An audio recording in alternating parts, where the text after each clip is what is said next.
Hey, folks, welcome again to Draft Talk on Pittsburgh Sports Live. I'm Alan Saunders. That's Nick Farabaugh. We're talking about the Pittsburgh Steelers and the NFL Draft in the month of April, leading up to the 2022 NFL Draft on April 28th. Today, we're going to take a little bit of I feel like is a necessary detour from that conversation. I feel like we obviously have to address the death of Steelers quarterback Dwayne Haskins over the weekend. Haskins was killed in Fort Lauderdale, Florida on Saturday in a vehicle pedestrian accident on Interstate 585. Obviously, very tragic situation anytime anyone loses a life. And I feel like especially someone that young. And so I just felt like it's sort of doing a disservice for us to jump back into, hey, who's the number 8 nose tackle in the class without kind of talking a little bit about Haskins and what happened. Nick, it's really been weird for me. I mean, obviously, I just wrote today, this is only the 4th time in Steelers history that a player on the active roster has died. So it's a weird situation no matter what, I guess, unusual and thankfully. But it's been a weird situation for me because I don't really feel like I knew Dwayne that well, even though I was on the team all year without us being in the locker room. We only talked to him maybe twice through Talked to Zoom. him in OTAs, talked to him in camp, and I think we talked to him again at the Eagles game. So about 3 times at the very least. And this is the one thing that I kind of got was he was a really upbeat guy and a really always kind of smiling. You could see him at practice. Was a really just a fun guy. I remember the Steelers put out that video from the quarterback's room about Ben dunking on them at the board and just laughing and it seemed like a really good teammate and a player that fit into that room. And I think that's something that, quarterbacks and egos kind of go hand in hand sometimes. And a lot of times, like, you could have been a starter somewhere and you come to a place and you're a 3rd string guy. And I think there's a lot of people in the football world that would have not had a great attitude or mindset about that. But it really seemed like Dwayne did. And it seemed like he really embraced the opportunity he was getting. And I think that makes what happened even that much more of a shame. Yeah, and that's always the thing that I saw at training camp during the games. If anyone made a big play, the first dude almost always that was there was Dwayne Haskins. It never mattered if he was taking the reps, if he wasn't. He was always there cheering them up. If they made a bad play, he would be the one to counsel them. If he made a bad play, and this was also something I noticed when he made a bad play, he would shake it off, but he would be the first one to listen to anyone that would come up to him and talk to him about anything, whether that was coach, whether that was Ben, whether that was his receiver, whoever it was that wanted to give him counsel, advice. He was a sponge. And that was exactly how he approached everything. And after all the preconceived notions we heard about his time in Washington, I never saw any of it. Yeah, Now there could be validity to it. It is what it is. But he absolutely came. I remember, and I posted this clip on Twitter in June that he said he never thought the real Dwayne Haskins was like highlighted of like, this is who I am. I thought throughout the year it really was highlighted. Everyone was saying he's taking this seriously. He's coming in. He said, I am coming in here to showcase how much I love football, how much I want this opportunity, how much I love it. And I think we also talked to him at the end of the year, post year, where he was saying I would have a chance to start next year, and he really just embraced. Kevin Colbert said that too, so it's not like that was just him saying it. I mean, he was going to get an opportunity. Yeah, and he embraced that role, but he did it in a friendly competition way. He did everything. If you want to talk about trying to turn his career around after what happened in Washington and trying to embrace everything, he did everything he could have. It felt like everything was going up for Dwayne Haskins. And that, I think, as you kind of touched on, this is like, that's one of the tragic things, on the football field, that he had everything coming up for him. I mean, he had the opportunity he had been waiting for, right? He had sat there, he had put in the work he needed to, he did everything that was asked of him and more, to be quite frankly.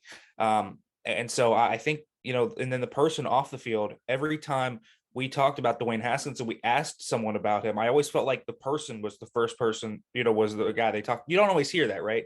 If you say you ask about a person, they'll say he's explosive. He's this on the football field.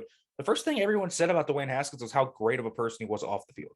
And so I think that was the real takeaway I took away from it is like this dude in a year's time came in to the Steelers locker room and made himself one of the most loved teammates in the entire locker room. Like And everyone. I think you're seeing that from the reaction from the players. I mean, just the absolute outpouring of emotion and support from, guys that were sort of, I mean, how there's 90 some guys on the roster, right? I mean, like, not everybody has these close interactions with everybody else, but it seemed like almost everyone had something profound and positive to say about Dwayne, and even, people from Ohio State, from his time at Ohio State, people from his time in DC, Pitt players that just see him in the parking lot or in the practice, like, just everybody that was even close to him seemed like they came up with something positive to say about him.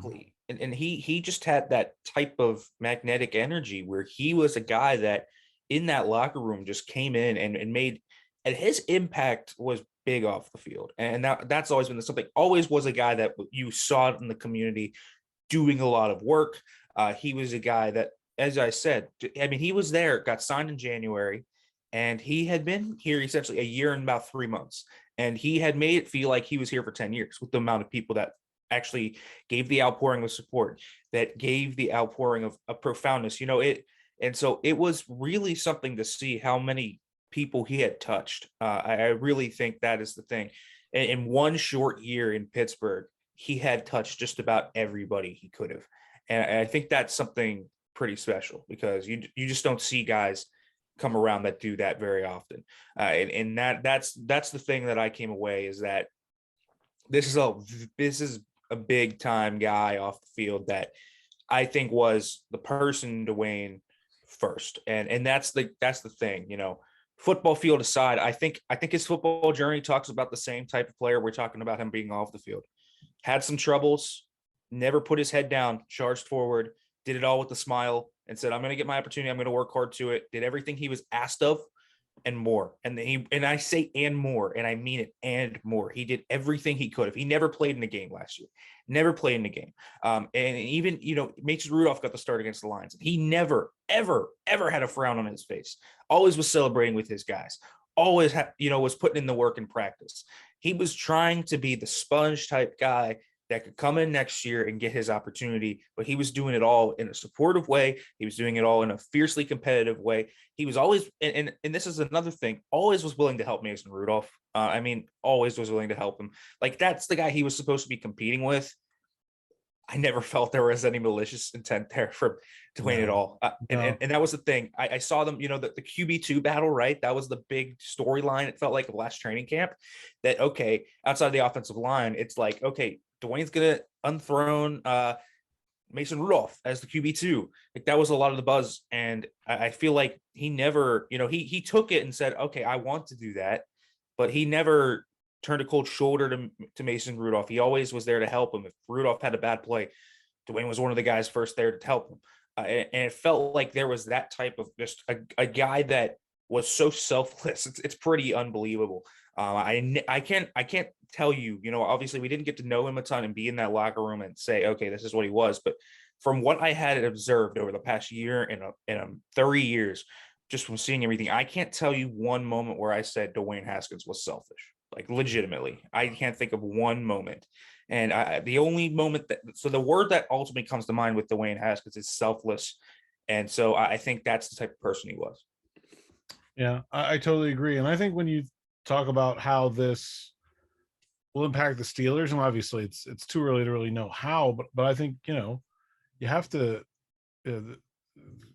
consider, what grief does to a team process. I mean, you looked at Stephon Tuitt's year last year, an eerily similar situation where his brother gets killed, and he decided the best thing for him was to step away from football for a year. This is, you're dealing with a lot of young guys that are going to be dealing with this kind of grief.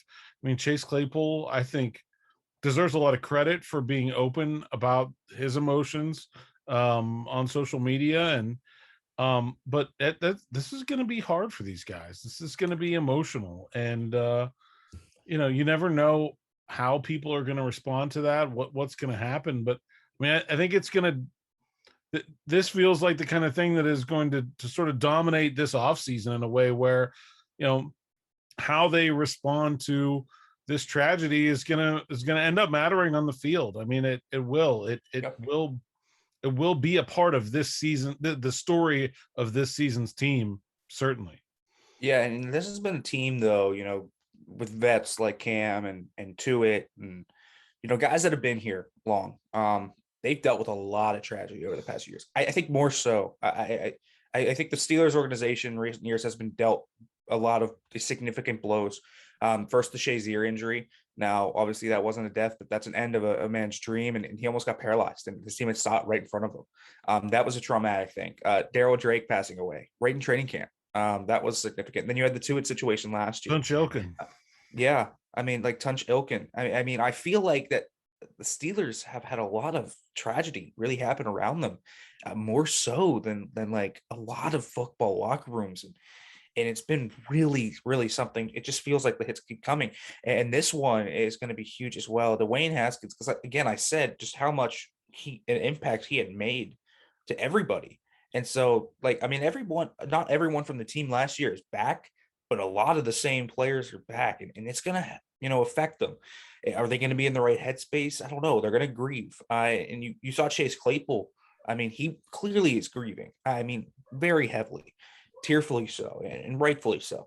So yeah, there are going to be guys here that are going to grieve in different ways. Najee Harris, obviously, all the guys. Mitch Trubisky invited them down there. I mean, there's so many elements to how that could work out. You feel I know, due to people passing away in my life, you think that you can do something different, and then you blame yourself. Like that's possible, like with anyone there. I mean, that is this type of stuff that you get into, and so yeah, I hope that the Steelers, and I say this because I think it's really important. I hope that the Steelers, if they don't already have it, hire a grief counselor, someone that can help these guys grieve, teach them how to do it, and give the team as much support as they can, because again, this is never an easy situation, never easy to lose someone like this that is essentially a brother and family to you. If you know anything about playing as an athlete, your teammates are like family to you in that locker room. That is a family. That's your like second family. And so losing him is like losing a brother, and so you need grief counseling. So I hope the Steelers are there to help them out as much as possible, because this is not going to be easy for these guys.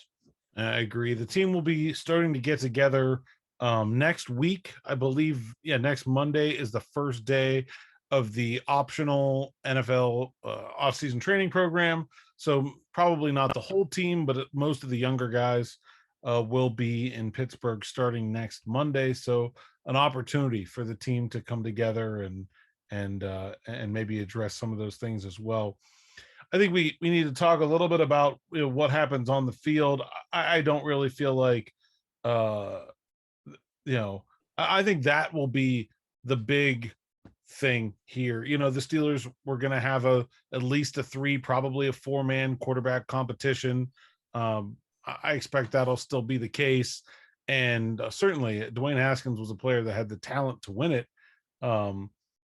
But I don't know that it changes anything in terms of their on the field outlook. To me, it's mostly just about how the team responds to the tragedy and from an emotional standpoint, more than it is from an X's and O's. I mean, someone was going to win that battle, and I don't know if it was going to be Haskins or not. I would think, he probably wasn't the favorite, but whoever was going to win that battle, you kind of felt like had a pretty similar range of abilities, no matter who it ended up being.